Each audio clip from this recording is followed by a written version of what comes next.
2,000 years later.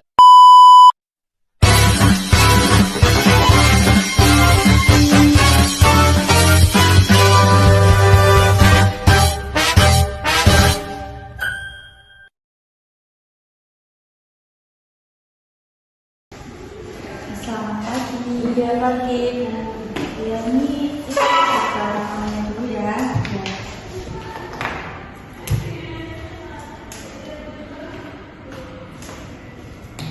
Nah, selesai.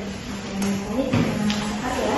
Ya, perkenalkan saya perawat Salma yang sedang bertugas di lingkungan posko kesehatan di sekolah kamu. Gimana kabarnya kamu sekarang? Alhamdulillah baik, tapi akhir-akhir ini saya suka halus, terus lapar juga dan sering kepanggungan juga tuh. Oke, baik, Ibu akan periksa dulu ada sewaktu kamu.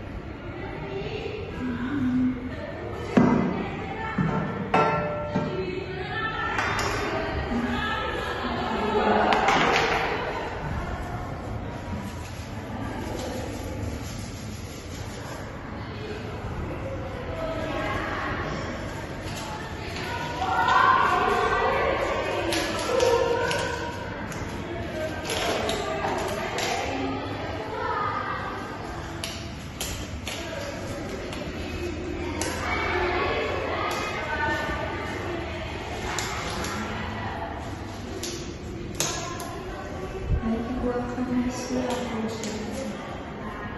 nanti agak sedikit sakit ya, tapi nggak apa-apa ya. Iya.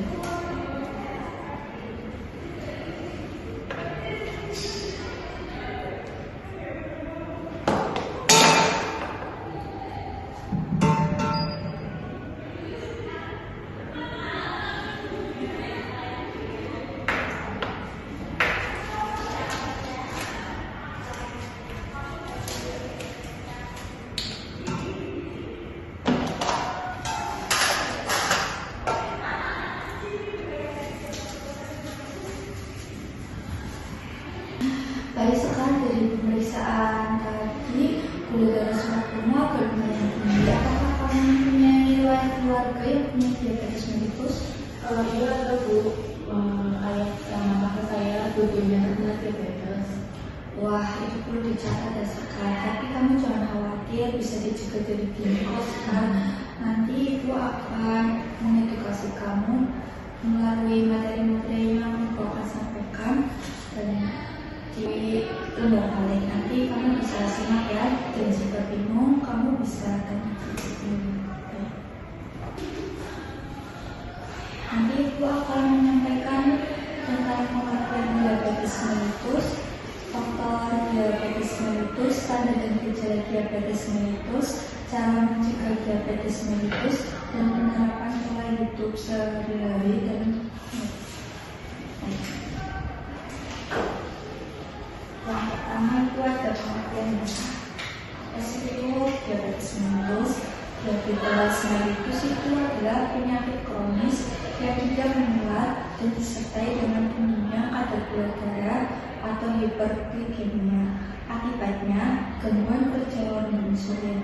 Kondisi ini menyebabkan tubuh tidak mampu mengolah makanan menjadi energi secara efisien, sehingga dapat merusak berbagai organ tubuh seperti mata, ginjal, saraf, dan jantung. Jadi, jika tidak dikendalikan, diabetes dapat menimbulkan komplikasi yang serius dan menurunkan kualitas hidup. Kasus DM terus meningkat secara global, terutama karena pola hidup yang tidak sehat, kurangnya aktivitas fisik, dan obesitas. Diabetes mellitus juga itu terbagi menjadi beberapa tipe. Yang pertama itu tipe 1 yang terjadi karena tubuh tidak memproduksi insulin dan umumnya muncul sejak anak-anak atau remaja seperti usia sekarang. Yang kedua itu diabetes mellitus tipe 2 yang terjadi karena tubuh tidak cukup memproduksi insulin atau tidak merespon insulin dengan baik. Biasanya dialami oleh orang dewasa. Yang ketiga itu diabetes mellitus gestasional, yaitu diabetes yang muncul saat kehamilan dan biasanya hilang setelah melahirkan. Namun tetap berisiko berkembang menjadi tipe 2. Selain itu terdapat juga diabetes mellitus tipe lain dan disebabkan oleh kondisi medis tertentu atau penggunaan obat-obatan. Selanjutnya ada faktor diabetes mellitus yang dapat diubah dan tidak dapat diubah. Yang pertama ada yang dapat diubah yaitu obesitas karena lemak tubuh yang membantu kerja insulin. Yang kedua, kurangnya aktivitas fisik membuat tubuh tidak dapat membakar glukosa dengan baik. Yang ketiga, pola makan tidak seimbang, misalnya yang tinggi gula dan tinggi lemak jenuh.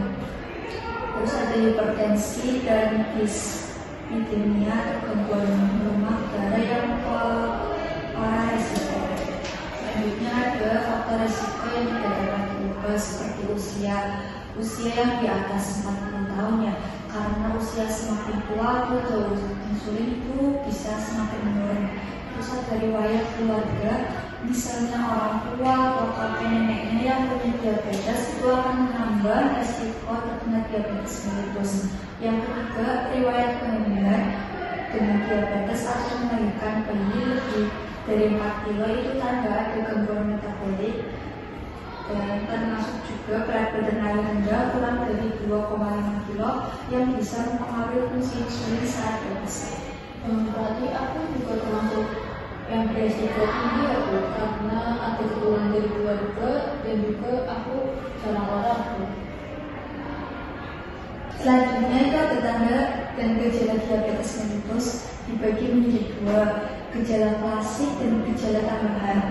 Gejala klasik yaitu yang pertama itu ada poliuria, yaitu kamu jadi sering buang air kecil apalagi malam hari. Yang kedua ada polifagia, yaitu lapar yang terus menerus tapi berat badannya justru bisa turun. Yang ketiga itu polipipsia, merasa haus secara berlebihan walaupun sudah banyak minum. Selanjutnya itu ada gejala tambahannya. Yang pertama itu ada luka yang sulit sembuh, terutama pada luka kaki.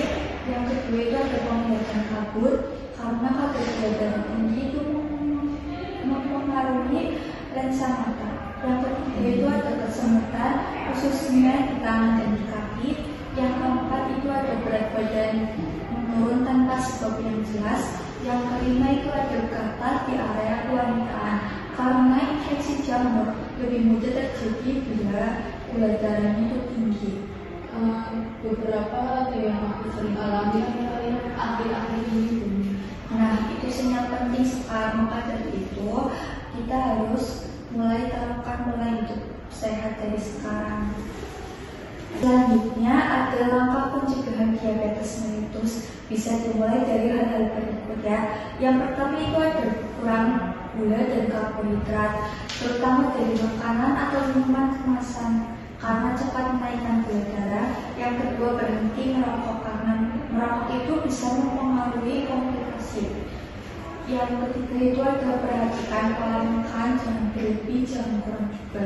Yang keempat itu ada olahraga rutin minimal 30 menit, dilakukan 3-5 kali dalam 1 minggu seperti jalan cepat, bersepeda atau senam. Yang kelima, minum air putih yang cukup, bukan minuman yang manis seperti yang sedang tren saat ini ya, kayak es teh di pinggir jalan itu harus dikurangi sekarang. Yang keenam itu adalah memperbanyak makanan yang berserat seperti sayur dan buah karena membantu menurunkan kadar gula. Saya kalau makan itu suka bikin mie, tapi kalau pagi dia selalu skip sarapan. Wah, itu kebiasaan yang harus perlu dirubah setelah pola hidup yang sehat. Yang kamu harus dimulai adalah satu, makan makanan yang bergizi dan seimbang, bukan cuma kenyang tetapi juga nutrisinya harus lengkap. Yang kedua, menjaga berat badan tetapi ideal supaya kerja insulin itu lebih optimal. Yang ketiga, hindari rokok dan alkohol, walaupun kamu tidak merokok ya, tapi kamu juga harus tahu bahayanya. Yang keempat, aktif berolahraga, gak harus yang berat tapi yang penting dilakukan secara rutin. Yang kelima, istirahat yang cukup dari 8 atau 9 jam untuk membantu memulihkan stabil hormon. Yang keenam itu kelola stres, karena stres berkepanjangan bisa mengganggu metabolisme kamu. Jadi sebelum ibu akhir edukasi ini, ibu mau pastikan kalau sekarang itu udah paham tentang materi yang ibu sampaikan. Apa sih diabetes mellitus itu? Diabetes itu penyakit kronis karena insulin nggak cukup atau nggak bekerja dengan baik, jadi gula darahnya tinggi. Baik, bagus jawabannya sekarang. Yang kedua, apa saja sih faktor atau gejala yang bisa muncul? Faktor risikonya ada yang dari keturunan, terus dari hidup. Saya punya riwayat keluarga dan jarang orang. Oke. Yang ketiga itu bagaimana sih cara kamu mencegah supaya tidak terkena diabetes mellitus? Cara cegahnya dengan makan makanan sehat, olahraga, tidur yang cukup, dan hindari stres. Baik, bagus sekali ya Sekar jawaban kamu. Sudah mulai paham, yuk kita mulai langkah dari yang kecil untuk merubah pola hidup kamu agar lebih sehat. Ya, terus ya dulu saya akan mulai berbekal sehat, terus jalan pagi bersama mama. Baik, nanti ibu jadwal pengajian pemeriksaan rutin. Nanti ibu juga akan pantau berat badan kamu dan pola makan kamu. Iya, ibu. Terima kasih ya. Ya, ini ibu ada sedikit brosur ya. Nanti bisa dibawa pulang, bisa dibaca-baca di rumah. Ya, ada sekali lagi. Terima kasih ya, Bu. Ya, terima kasih juga. Permisi. Ya, dari jalan yang